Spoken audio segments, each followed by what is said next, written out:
जय गुरुदेव जय जगन्नाथ। ज्ञान विज्ञान और प्रज्ञानर अभिनव रूप रोमंथन को आपण समस्त को स्वागत करुच्ची मु गुड्डी। दर्शक बंधु, गत अध्याय गुरुजी आपण मानक बुझौतिले विभिन्न धातु को आपण किपरि प्रतिकार स्वरूप व्यवहार करें। आपणकर जदि स्नायुगत समस्या अच्छी आपणकर पिलांकर जदि ऑटिज्म देखा दउची ता सहित पुणी बुझौतिले सूर्यंकर शक्तिंकर कथा, पुणी बुझौतिले केउ धातुरे आपण गणेश को पूजा करिवार आवश्यकता रही जहाद्वारा आपणकर ए सबु रोगर समस्या आपण को मुक्ति मिल पारिबो। आज जानिबा किछि नुआ कथा, सेतिपय प्रथमे स्वागत करिबा आपण समस्तंकर प्रिय रेकी मिशन प्रतिष्ठाता तथा विज्ञानी गुरु गुरुदेव श्री संत महोदय को। गुरुजी आपण को हम कार्यक्रम को स्वागत। जय गुरुदेव। जय गुरुदेव। गत अध्याय अनेक किछि कथा बुझौतिले धातुर कथा, किपरि आमे ताको व्यवहार करिवार आवश्यकता रही निराकरण स्वरूप कथा अटकी थिला शक्तिंक कथा, सूर्यंक शक्तिंक कथा, ताको किपरि आम शरीर पई आमे व्यवहार करि परिबा, सदुपयोग करि परिबा, धातु को व्यवहार करी सेठु आमे जानिबाकू चाहबो। जहाँ हमें चर्चा करूचे चिकित्सार कथा एवं शरीर धर्म धातु ये तीनिटी को केमती आमे समन्वय करिछे बा प्राच्य विज्ञान केमिति यार समाधान आनिछि से विषय आमे चर्चा करूचे। जे धातु को नहीं कि मध्य चिकित्सा करि हबो, जहाँ आमे गोटे साधारण क्रिया बोली भाबुचे जे पादुकटे मंदिर को गले पादुकटे पाइबा उचित, किंतु केबे मन भितर हमर प्रश्न आसीनी जे पादुक काहेकि पाइबा बा पादुकर आवश्यकता कौन अछि। से पादुक पछरे मध्य रहिछि विज्ञान, से पादुक पछरे हितैषी मानकर रहिछि सदिच्छा, मनुष्य केमिति गोटे सुस्थ शरीर गठन करि पारिबो। किंतु आमे चर्चा करूचे धातु को नहीं, धातु एवं पादुका और तार चिकित्सा प्रभाव। जिते आमे शक्तिंकर कथा कहले बा जिते आमे एस्ट्रोलॉजी कथा कहूचे बा मेडिकल साइंस कथा कहूचे, से कहूचे जदि पेटरे कौन सी रोग अच्छी ताले आमर स्नायुगत दुर्बलता देखा जीव बा हमको मानसिक रोग हो पारे। तो जदि पेट रोग अच्छी मानसिक रोग मध्य हबो। जहाँ आमे चर्चा करिछे ऑटिज्म कथा, यह एक मानसिक रोग बा स्नायु प्रभावित हवा द्वारा ये रोग होता है। तो यदि पेट रोग दूरीकरण करुचे ताले आमर रोग जो स्नायुगत अच्छी ता उपरे मध्य आमे प्रभाव विस्तार करि परिबा। सिथिपाई आमे जो सुबंदोबस्त बा सुव्यवस्था कथा आमे चर्चा करुचे। जितेबाला माँकर पाखरे बा लक्ष्मी पाखरे जितेबाला आमे पादुका पाऊ सेतबेले जो पात्री व्यवहार हुए से पात्री सुनार करा जायता बा सुना पात्री द्वारा जितेबाला आमे पादुका ग्रहण करू से पादुका बा से पादुका को माध्यम करी आम शरीर भितर जो हलदिया रंगर जो चलन अच्छी बा तार समानुपातता करने यह साहाय्य करिथा। तेणु सुना पात्री रे पानी दिया जाए जो विभिन्न प्रकार पेट रोग दूर करने। ये शक्ति कथा बा आम एनर्जी कथा कहले जिते शक्ति रो सुबंदोबस्थित शरीर भितर न होई थाए सेतबेले शरीर रे कौन जगार जदि शक्ति अधिक हो गला कौन जगार शक्ति कम है ताले मानसिक विचलितता देखा दबो बा स्नायुगत दुर्बलता हम। तो ये शक्ति को सठिक भाव में शरीर रे प्रभाव करने आम लक्ष्मी पाखे पादुक पाऊचे। ये प्रश्न आसीपे जिते आम मुख्य देवी मानकर कथा कहूचे बा एकाकी भाव में पूजा होतिबा देवी कथा कहूचे से अन्य देवी मानकर कथा आसे। को जगार शक्ति पाई आम माँ लक्ष्मी पूजा करूनी।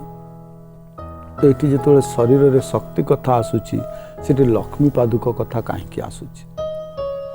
जहाँ मूल साहित्य बा आमर धर्मर मूल भित्ति मनुष्य बंचिबा पाई 8 प्रकार सौभाग्य बा 8 प्रकार भाग्यर आवश्यकता अच्छी बा 8टी कारण तापाई दरकार। जिमती आमे कहूँ सौभाग्य लक्ष्मी, विजय लक्ष्मी, जा ऐश्वर्य लक्ष्मी, ये जिते प्रकार माँकर विभागीकरण करा जायछि। यदि 8टी शक्ति शरीर रे एकत्रित भाव में प्रभावमान हुए ताले शक्ति समानुपातता हम। ସେଥିପାଇଁ ଅନ୍ୟ ଦେବୀମାନଙ୍କର କଥା କୁହାଯାଏ ନାହିଁ। ସେଥିପାଇଁ ଲକ୍ଷ୍ମୀଙ୍କର ପାଦୁକା କଥା କୁହାଯାଇଛି ବା ଶରୀର ଭିତରେ ପ୍ରଭାବମାନ ହେଉଥିବା 8ଟି ଶକ୍ତିକୁ ଏକତ୍ରୀକରଣ କରିବା ଏବଂ ସମାନୁପାତ ଭାବରେ ଶରୀର ଭିତରେ ପ୍ରଭାବମାନ କରିବା ପାଇଁ ଯଦି ସକ୍ଷମ କୌଣସି ଧାତୁ ସେ ହେଉଛି ସୁବର୍ଣ୍ଣ। ଏବଂ ଯେଉଁ ପାଦୁକା କଥା କହିଲେ ଯେ ପାଦୁକା ହେଉଛି ମାଙ୍କର। ପାଦୁକା ଗୋଟେ ମାଧ୍ୟମ ଆମ ଭିତରେ ନିଷ୍ଠା ଏବଂ ଶ୍ରଦ୍ଧା ସୃଷ୍ଟି କରିବା ପାଇଁ। ମୁଖ୍ୟ ଲକ୍ଷ୍ୟ ଯେ ଧାତୁ ସଂଲଗ୍ନ ଧାତୁ ସ୍ପର୍ଶ ହିଁ ଧାତୁକୁ ଲାଗି ଯେଉଁ ଜଳ ଆମେ ପାନ କରୁଛେ ବା ଯେଉଁ ପାଦୁକା ଆମେ ଗ୍ରହଣ କରୁଛେ ସେ ପାଦୁକା ହେଉଛି ମୁଖ୍ୟ କଥା। ତେଣୁ ତାପରେ ତୃତୀୟ ଯେ ଯାହା ଆମେ କହିଲେ ଛାୟା ଗ୍ରହ କଥା। ରାହୁ ହୁଅନ୍ତୁ ବା କେତୁ ହୁଅନ୍ତୁ, ଯଦି ଛାୟା ଗ୍ରହର କୌଣସି ପ୍ରକାର ପ୍ରଭାବ ଅନ୍ୟ ମୁଖ୍ୟ କାରକ ଗ୍ରହ ଉପରେ ଅଛି ଏବଂ ସେଥିପାଇଁ ମାନସିକ ଅଶାନ୍ତି ହେଉଛି, ତ ସେଠି ଛାୟା ଗ୍ରହକୁ ମଧ୍ୟ ଶାନ୍ତି କରିବା ଦରକାର। ତ ଛାୟା ଗ୍ରହ କେମିତି ଶାନ୍ତି ହେବେ ନା କ୍ୟାଲସିୟମ ବେସ୍ ଆମକୁ ଯେଉଁ ଜଳ ଆମେ ଗ୍ରହଣ କରୁଛେ ସେ ଜଳ ଭିତରେ କ୍ୟାଲସିୟମ ରହିବା ଦରକାର ବା ଯେତେ ପ୍ରକାର ଅଧାତୁ ବା ଯେତେ ପ୍ରକାର ଲବଣ ଅଛି। ଯେଉଁ 8 ପ୍ରକାର ଲବଣ ଶରୀରରେ ପ୍ରଭାବ ହେଉଛି, ଏଠି ଶଙ୍ଖ କାହିଁ କୁହାଗଲା, କାହିଁ ଶାମୁକାକୁ ନିଆଗଲା ନାହିଁ ବା ଶଙ୍ଖ ଜାତୀୟ ଅନ୍ୟ ଜୀବ ଅଛନ୍ତି ସେମାନଙ୍କର ଯେଉଁ ସେଲ୍ ଅଛି ବା ସେମାନଙ୍କର ଯେଉଁ ଖୋଳ ଅଛି ତାକୁ ବ୍ୟବହାର କରାଗଲା ନାହିଁ, ଶଙ୍ଖକୁ କେବଳ ବ୍ୟବହାର କରାଗଲା। ଏବଂ ଶଙ୍ଖ ବ୍ୟବହାରରେ ପୁଣି ସ୍ଥିର କରାଯାଏ ଯେ କେଉଁ ପ୍ରକାର ଶଙ୍ଖ ବ୍ୟବହାର କରାଯିବ। ତ ଶଙ୍ଖ ବା ଯେଉଁ ସେଲ୍ଟା ଆମେ ବ୍ୟବହାର କରୁଛେ ଶଙ୍ଖର, ତା ଦେହରେ 8ଟି ଯାକ ଲବଣ ରହିଛି। ଯେଉଁ 8ଟି ଯାକ ଲବଣ ଶରୀରକୁ ହୃଷ୍ଟପୃଷ୍ଟ କରି ଗଠନ କରିବା ପାଇଁ ଆବଶ୍ୟକ।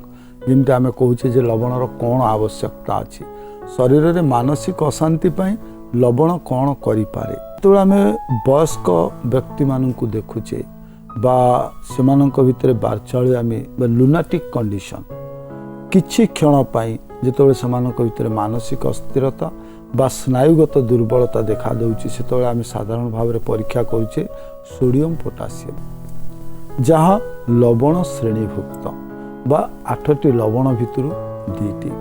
ଯଦି ସେ ଲବଣରେ ହ୍ରାସ ବା ବୃଦ୍ଧି ଘଟେ ତାହା ଶରୀର ପକ୍ଷେ ଅହିତକାରକ ଏବଂ ସ୍ନାୟୁ ଉପରେ ତା'ର ପ୍ରଭାବ ପକାଏ। ତେଣୁ ଏ ଯେଉଁ ମାନସିକ ରୋଗ ଯଦି ପରମାନେଣ୍ଟ ଇନ୍ ନେଚର ବା ଯାହା ଦୀର୍ଘସ୍ଥାୟୀ ଭାବରେ ବା ଅଟିଜିମ୍ ସ୍ପେକ୍ଟ୍ରମ୍ ଡିଜିଜ୍ ଭାବରେ ଯଦି ଆମ ଉପରେ ପ୍ରଭାବ ବିସ୍ତାର କରିଛି, ତାହେଲେ ଲବଣର ମଧ୍ୟ ପ୍ରଭାବ ଶରୀର ଉପରେ ଅଛି। ତ ସେ ଲବଣକୁ କରେକ୍ସନ୍ କରିବା ପାଇଁ ବା ଯେଉଁ ଲବଣର ମାତ୍ରା ଆମ ଶରୀର ଭିତରେ ଅଛି ତାକୁ ସମାନୁପାତତା କରିବା ପାଇଁ ଏବଂ ଯେଉଁ ଲବଣର ଯେତିକି ଆବଶ୍ୟକତା ଅଛି ସେତିକି ଶରୀର ଗ୍ରହଣ କରିବା ପାଇଁ ଆମକୁ ଆମେ ବ୍ୟବହାର କରୁଛେ ଶଙ୍ଖକୁ। ଯେଉଁଥିପାଇଁ ଯେତେବେଳେ ଆମେ ନାରାୟଣଙ୍କର ପୂଜା କରୁଛେ ବା ସେଠି ଯେତେବେଳେ ପାଦୁକା ଆମେ ପାଉଛେ, ସେ ପାଦୁକା ଶଙ୍ଖ ପାତ୍ରରେ ହିଁ ଦିଆଯାଏ।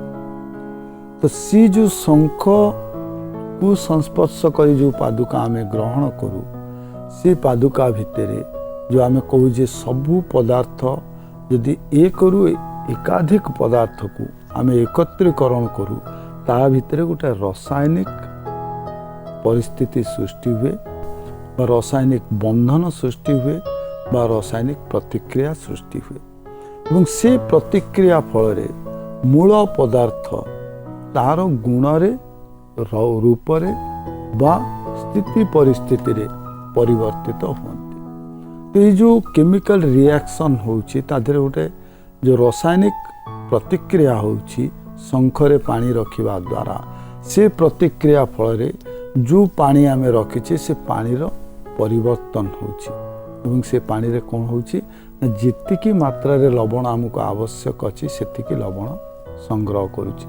ଏବଂ କାହିଁକି ଆମେ ସିଧାସଳଖ ଲବଣ ଗ୍ରହଣ କରିବା ନାହିଁ, କାହିଁକି ଶଙ୍ଖକୁ ମାଧ୍ୟମ କରାଗଲା? ଯଦି ଆମେ ପ୍ରାକୃତିକ ପରିସ୍ଥିତିରୁ ଲବଣ ଗ୍ରହଣ ନ କରି ଆମେ କୌଣସି ରାସାୟନିକ ପ୍ରକ୍ରିୟାରେ ଲବଣ ଗ୍ରହଣ କରୁଛେ, ତାହେଲେ ଆମର ଯେଉଁ ବୃକକ ଅଛି, ଆମର ଯେଉଁ କିଡ଼ନୀ ଅଛି, ସେ ତାକୁ ଶୋଧନ କରିବା ପାଇଁ ସକ୍ଷମ ହେଇପାରେ ନାହିଁ। କିନ୍ତୁ ଯେତେବେଳେ ପ୍ରାକୃତିକ ସ୍ତରରେ ଆମେ ସେ ଲବଣକୁ ଗ୍ରହଣ କରୁଛେ, ଯେତିକି ଶରୀରରେ ଆବଶ୍ୟକତା ଅଛି ସେତିକି ଲବଣ ରହି ଆଉ ଲବଣ ଗୁଡ଼ିକ ଛାଡ଼ିଯାଏ ବା ଆମର ଶରୀରରୁ ବାହାରି ଯାଆନ୍ତି, ନିର୍ଗତ ହେଇଯାଆନ୍ତି। ତେଣୁ ଲବଣର କରେକ୍ସନ୍ ହେଇପାରିବ। ଏ ଯେଉଁ ଲବଣର କରେକ୍ସନ୍ ହେବା ଦ୍ୱାରା କ'ଣ ହେବ, ଯେଉଁ ପ୍ରକାର ସାମୟିକ ହେଉ ବା ଦୀର୍ଘସ୍ଥାୟୀ ହେଉ ଯେଉଁ ମାନସିକ ବିଚଳିତତା ଆମ ଭିତରେ ଦେଖାଦିଏ ବା ଯେଉଁ ସ୍ନାୟୁଗତ ଦୁର୍ବଳତା ଆମ ଶରୀର ଭିତରେ ଦିଆଯାଏ ବା ମାଂସପେଶୀ ଗୁଡ଼ିକର ସକ୍ରିୟତାରେ ଯେଉଁ କମି ଆସିଥାଏ, ସେଗୁଡ଼ିକୁ ଇଏ ସମ୍ପୂର୍ଣ୍ଣ କରିପାରେ। ଯେଉଁଥିପାଇଁ ଆମେ ଶଙ୍ଖ ପାଣିକୁ ବ୍ୟବହାର କଲେ। ଏଗୁଡ଼ିକ ହେଉଛି ଧାତୁକୁ ନେଇ, ଶରୀରର ଅଙ୍ଗ ପ୍ରତ୍ୟଙ୍ଗକୁ ନେଇ। କିନ୍ତୁ ମଣିଷ ଶରୀର ଯେତେବେଳେ ସକ୍ରିୟ ବା ସୁସ୍ଥ କଥା ଆମେ ଚର୍ଚ୍ଚା କରୁ, କେବଳ ମନ ଏବଂ ଶରୀର ନୁହେଁ, ତା ପାଇଁ ଆହୁରି ଦୁଇଟି ଶରୀର ମଧ୍ୟ କାରକ, ଯାହାକୁ ଆମେ କହୁଛେ ଯେ ଶରୀରକୁ ଛାଡ଼ି ଆମର ଆଉ ଗୋଟେ ଶରୀର ଅଛି। ଯେଉଁଥିପାଇଁ ଆମେ ଯେତେବେଳେ ଭଗବାନଙ୍କର ମୂର୍ତ୍ତି କରୁଛେ, ମୁଣ୍ଡ ପଛରେ ଗୋଟେ ତୀରଣ କରୁଛେ, ଯାହା ସୂଚାଏ ଯେ ଏ ଶରୀରକୁ ଛାଡ଼ି ଭଗବତ ଶକ୍ତିର ଆଉ ଗୋଟେ ଶରୀର ଅଛି, ଯାହା ପ୍ରତ୍ୟେକ ମଣିଷର ମଧ୍ୟ ଅଛି, ଯାହାକୁ ଆମେ କହିଲେ ଅରା। ବା ଏ ଶରୀର ସଂଲଗ୍ନ ହେଇ ଗୋଟେ ବିଦ୍ୟୁତ ଚୁମ୍ବକୀୟ ତରଙ୍ଗ ଆମ ଶରୀରକୁ ଘେରି ରଖିଛି, ଯାହା ମଧ୍ୟ ଆମର ମାନସିକ ସୁସ୍ଥତା, ଶାରୀରିକ ସୁସ୍ଥତା, ସ୍ନାୟୁବିକ ସୁସ୍ଥତା ପାଇଁ ଦାୟୀ। ତ ସେ ଯେଉଁ ଚୁମ୍ବକୀୟ ଶକ୍ତି ଅଛି, ଯେଉଁ ଚୁମ୍ବକୀୟ ବଳୟ ଅଛି, ଯଦି ତା ଉପରେ କୌଣସି କୁପ୍ରଭାବ ପଡ଼େ, ତାହେଲେ ମାନସିକ ସ୍ତରରେ ଆମେ ବ୍ୟସ୍ତ ବିବ୍ରତ ହଉ।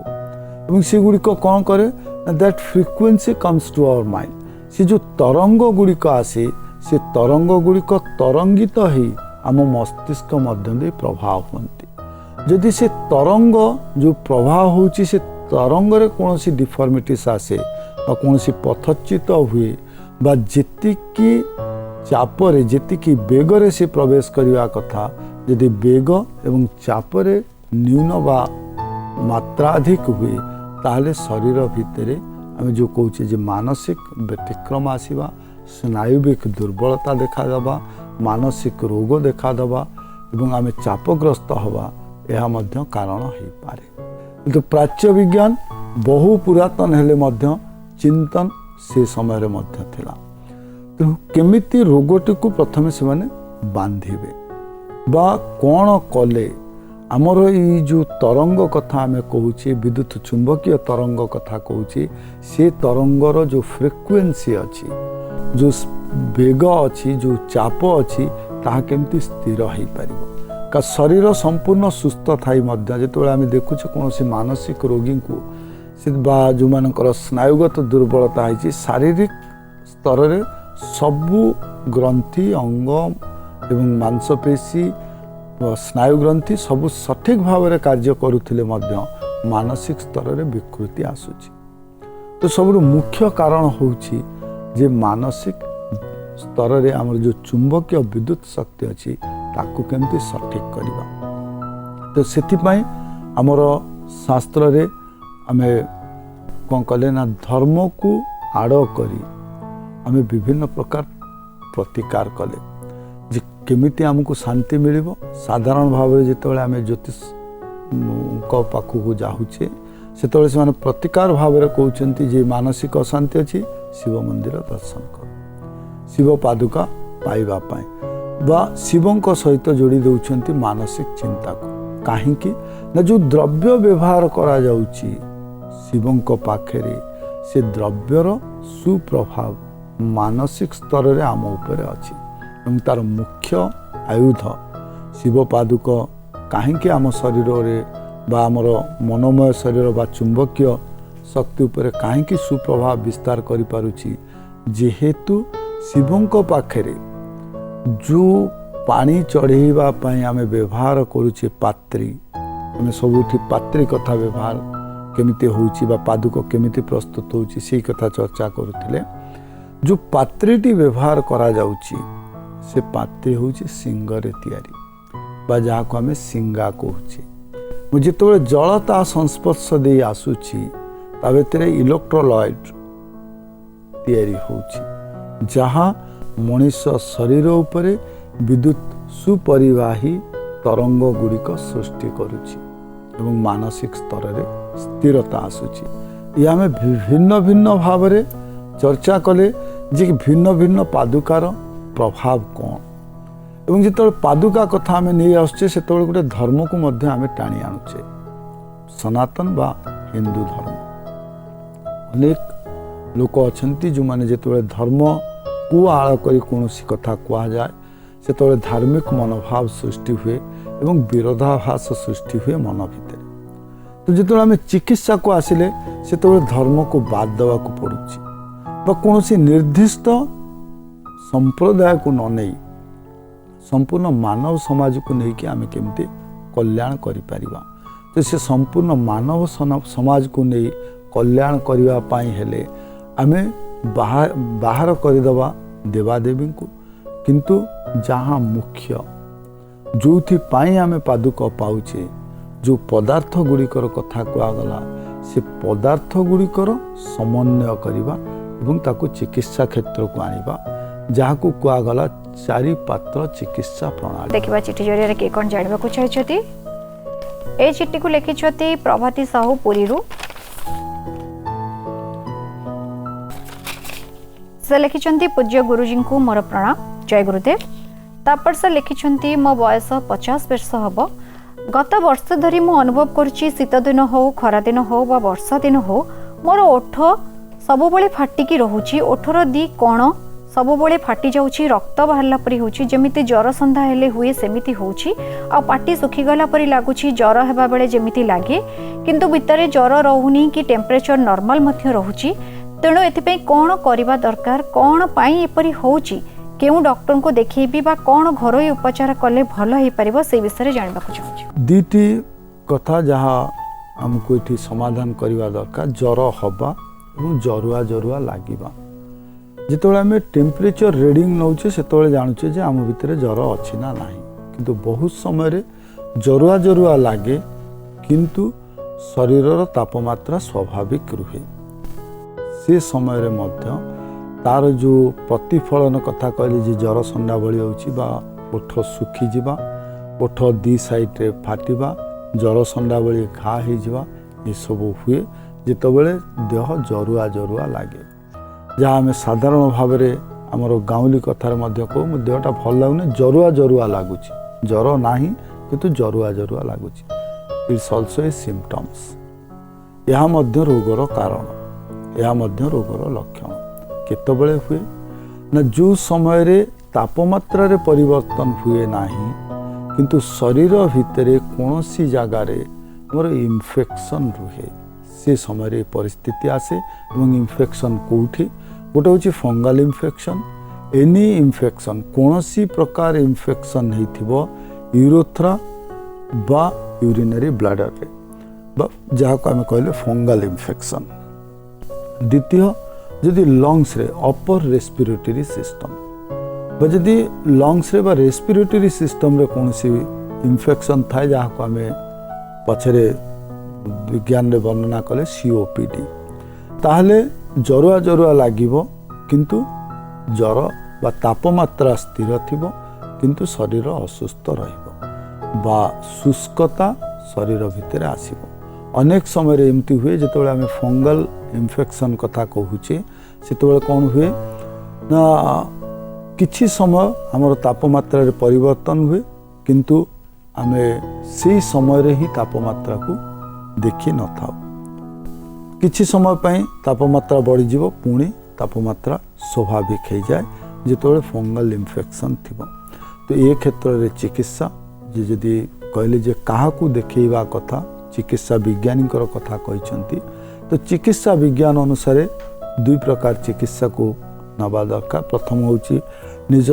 परिसर जो रूटीन चेकअप एंड जहाँ को आम कहूचे जे परिसर समस्त परीक्षा निरीक्षा करवा दरकार द्वितीय जे चेस्ट जो माने छाती विभाग डाक्तर अच्छा से मानक देखा दरकार बा गोटे एक्सरे करवा दरकार बा जदि कौनसी घरे काहाकू श्वास बा शोषण आस्थमा और ब्रोंकाइटिस अच्छी से कथा जनइबा उचित बहुत समय आम जानी पारुने आम पाखे सी प्रकार टेंडेंसी थाई आमको ये प्रकार असुविधा करे।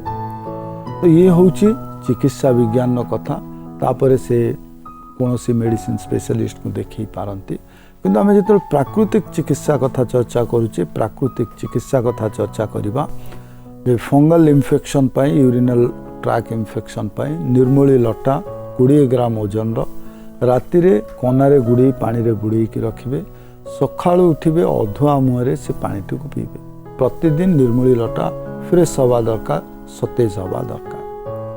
द्वितीय जे उषुम पानी व्यवहार जितेबाला राति शोवाई जाऊँच से उषुम पानी पीवा दरकार नख उषुम पानी लुकवार्म वाटर जदि थाए यूरिनरी ट्रैक बा यूरिनरी ब्लाडर रे जदि कौन प्रकार प्रोब्लेम थाए ताले ये ज्वर ठीक हो।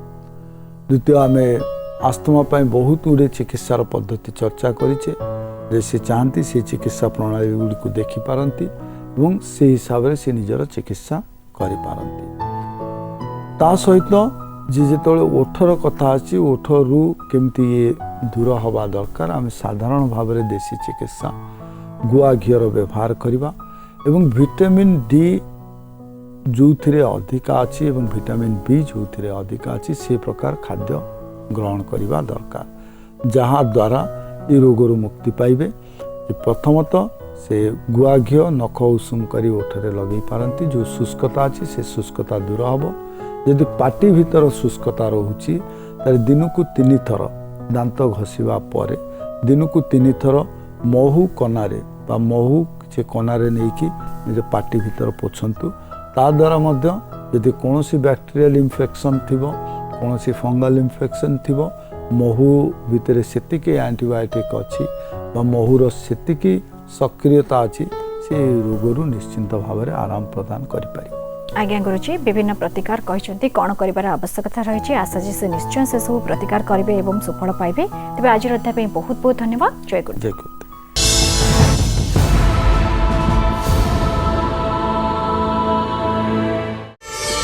प्रार्थना आम आनंदर उत्स।